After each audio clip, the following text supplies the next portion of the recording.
આમ તો છેલ્લા ઘણા સમયથી રાજ્યની અંદર ઇન્કમટેક્સ વિભાગ છે એ એક્શન મોડમાં દેખાઈ રહ્યું છે, પરંતુ ડાયમંડ સિટી સુરતમાં આજે વહેલી સવારથી જ આવકવેરા વિભાગે લાખ કરી હતી.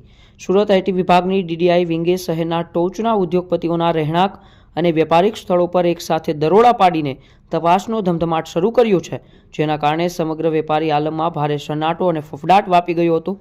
લક્ષ્મી ડાયમંડ એટલે કે જાણીતા હીરા ઉદ્યોગપતિ ધીરુ ગજેરાના ઘર અને ઓફિસ પર સર્ચ ઓપરેશન શરૂ કરવામાં આવ્યું હતું, જેમાં બીજું મહાકાલ ગ્રુપ એટલે કે રિયલ એસ્ટેટ અને અન્ય વ્યવસાય સાથે સંકળાયેલા અનિલ બગદાણા તેમજ તેમના ભાગીદારો તરુણ ભગત અને પ્રવીણ ભૂતને ત્યાં પણ અધિકારીઓનો કાફલો ત્રાટક્યો હતો.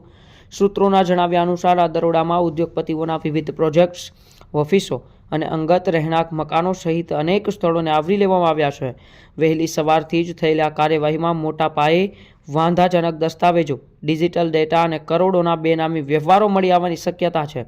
આ મેગા સર્ચ ઓપરેશનને પગલે સુરતના રિયલ એસ્ટેટ અને ડાયમંડ માર્કેટમાં ચર્ચાઓનું બજાર પણ ગરમ થયું છે.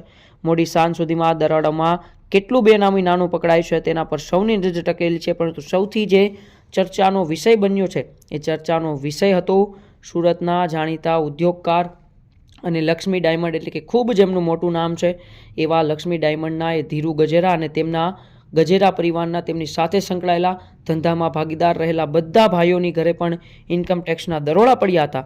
અને ડાયમંડ ઓફિસથી લઈને ધીરુ ગજેરાના ઘર સુધી એ ઇન્કમટેક્સના પડ્યા તે દરોડાને લઈને હવે કેટલા બેનામી એ મિલકત મળે છે, બેનામી મિલકતના એ ડોક્યુમેન્ટ્સ મળે છે. ડોક્યુમેન્ટને આધારે હવે ઇન્કમટેક્સ વિભાગ આગામી સમયમાં શું મોટી કાર્યવાહી કરે છે અને ધીરુ ગજેરાથી લઈને અન્ય હજી કેટલી ડાયમંડ કંપનીઓ છે અથવા રિયલ એસ્ટેટ સાથે સંકળાયેલી કંપનીઓ ઉપર પણ ઇન્કમટેક્સ કાર્યવાહી કરે છે કે નહીં તેની ઉપર સૌની નજર રહેલી છે.